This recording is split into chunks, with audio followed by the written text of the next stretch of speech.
Our God is faithful. Our God is awesome. I love him because of who he is and what he stands for. And I thank God that, like Paul in 1 Corinthians 58:10, I can say, I am who I am by the grace of God. Today I want us to look at the one thing. One thing is needful. And again, I'll read from the Bible. One thing is needful. I'm coming out of Luke 10:38-42. Now it happened as they went that he entered a certain village, and a certain woman named Martha welcomed him into her house. And she had a sister called Mary, who sat at Jesus' feet and heard his word. But Martha was distracted with much serving, and she approached him and said, Lord, do you not care that my sister has left me to serve alone? Therefore tell her to help me. And Jesus answered and said to her, and this is our verse for today, Martha, Martha, you are worried and troubled about many things, but one thing is needed, and Mary has chosen that good part, which will not be taken away from her.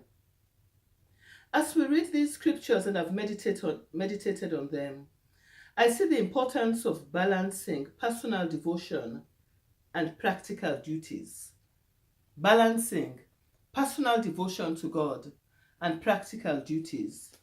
We see that everything that Martha did was good. She was hospitable, she opened her home to Jesus, she was serving, she was cleaning, but she was distracted.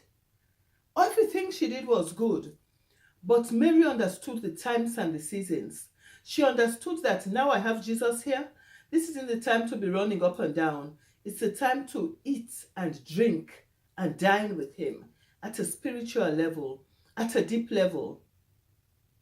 One thing is needful. Where are you today in your journey with the Lord? Are you very busy doing so many things that you forget your quiet time? Are you busy preaching and counseling and laying hands and healing, but you don't have that intimate time with Jesus? Sometimes some Christians are like a computer. It had been charged before, fully charged, and then it starts running and running and running until it runs out. A story is told of a baker in New York City. This baker started off small. He started off baking bread and some pastries and buns.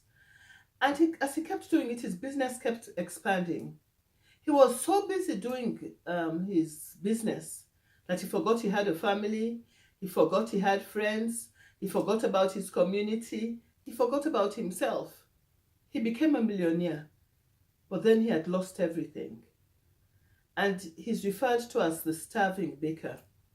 Do we want to be called the starving evangelist, the starving preacher, the starving teacher, who is busy out there doing things but not taking time to refuel, not taking time to recharge, not taking time to sit at Jesus' feet? There are so many Christians who are burnt out. There are so many Christians who are frustrated because they have become distracted. You know, I love certain scriptures in the Bible that encourage us to continue to just feed on his word, to continue to grow in him. You see, whatever we do, we have to do unto the Lord. And if we are doing unto the Lord, then we need him as our fountain, as our wisdom. We need to go into him and feed and drink. Colossians 3:17 says that whatever we do, we have to do heartily as unto the Lord. Colossians 3:23 says, when we walk for God and not for men. 1 Corinthians 10:31 says that whether we eat or drink, we do it unto the Lord. And 1 Corinthians 15:58 says we have to be steadfast, unmovable, always abounding in the work of the Lord. May we not be so busy doing good things and forget the best thing. No matter how busy we are, let us carve out the most important part of the day, which is spending time with Jesus. And as we do that, we know we have filled our tanks for the day, and we can go out and pour and come back and refresh and keep going out and coming in. Let us balance personal devotion with practical duties. God bless you.